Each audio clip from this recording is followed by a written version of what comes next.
UPSC ಎಲ್ಲ ಓದ್ತಿರ್ತೀರ, but ದಿನ ಓದ್ತಾ ಒಂದಿನ ಅಂದರೆ ಇಷ್ಟಪಟ್ಟೆ ಓದ್ತೀರಾ, ಬಟ್ ನಮ್ಮ ಮೈಂಡ್ ಫುಲ್ ಸ್ಟ್ರೈನ್ ಆಗಿರುತ್ತೆ. ಆಗ ಏನು ಮಾಡಬೇಕು ಅಂತ ಗೊತ್ತಾಗ್ತಿರಲ್ಲ. ಅಂದರೆ ಈ ಕಡೆ ಸಿಲೆಬಸ್ ಬೇರೆ ಕಂಪ್ಲೀಟ್ ಆಗಿರಲ್ಲ, ಓದ್ತಲೇ ಇರ್ತೀರ, ಬಟ್ ಒಂದು ಕಡೆ ಮೈಂಡು ತಗೋತಿರಲ್ಲ, ಸ್ಟ್ರೈನ್ ಆಗಿರುತ್ತೆ. ಆಗ ಏನು ಮಾಡಬೇಕು? ಹಂಗೋ ಈಗ ಈ ಕನ್ಫ್ಯೂಷನ್ ಎಲ್ಲರಿಗೂ ಇದ್ದೇ ಇರುತ್ತೆ. ಆ ಟೈಮಲ್ಲಿ ನಿಮಗೆ ಏನು ಇಷ್ಟ ಆಗಿತ್ತು ಅದು ಮಾಡಿ.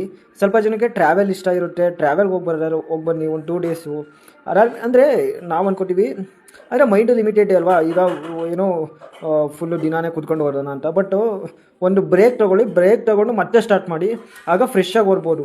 ನಾವೇನು ಮಾಡ್ತೀವಿ ಅಂದರೆ ಅದೇ ಒಂದು ಮೂಡಲ್ಲಿ ಒಂದು ವಾರ ವೇಸ್ಟ್ ಮಾಡಿಬಿಡ್ತೀವಿ.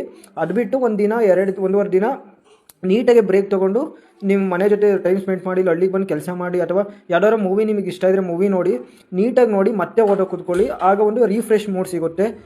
ಬಟ್ ಏನಿಲ್ಲ, ಈಗ ನಾವೇನು ಅನ್ಕೋತೀವಿ, ಈಗ ಮಿಸ್ಸಾಗಿ ಫೇಲ್ ಆಗಿಬಿಡ್ತೀವಿ ಅಂದ್ಕೊಳ್ಳಿ, ಆಗ ನಾನು ಮೂವಿ ನೋಡಿದ್ದೆ ಕಾರಣ ಅಂತ ಒಂಥರ ಈಗ ಮೈಂಡು ಅದೇ ಥರ ಅಲ್ವಾ, ಯಾವಾಗಲೂ ಏನೋ ಯಾವಾಗಲೂ ಒಂದೇ ರೀತಿ ಫೀಡ್ ಆಗೋಲ್ಲ ಮೈಂಡಿಗೆ.